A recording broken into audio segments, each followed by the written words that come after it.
Көп сөйлеу достықты бұзады. Қажетсіз сөйлеу айыптарды ашады. Ащы сөйлейтіндерден достары қашады дейді.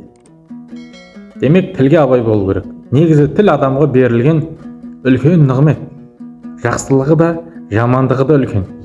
Жәннатқа да, жаһаннамға да апаруы мүмкін. Тілдің көлемі кішкентай болғанмен, зардабы таудай ағайын.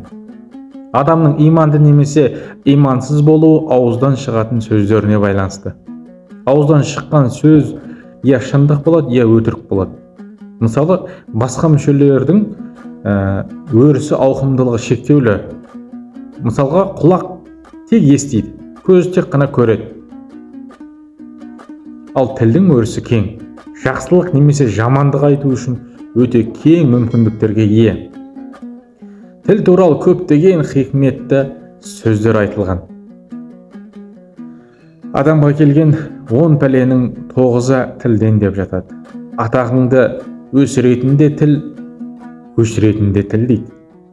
Тілде тиек жоқ деген де бар. Сол үшін абай болайық. Айтады ғой, көнектей басыңа шөмектей тілің жау дейді.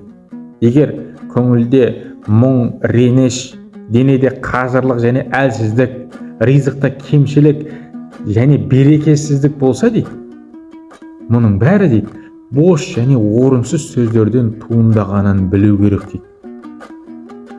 Осыған мән беріңіздер. Хикметті дейді, сөйлеуден емес, үндемеуден іздеу керек дейді.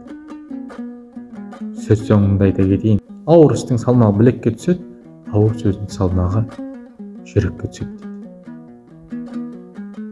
Бейкүнә жүректерді ауырлатып алмайық.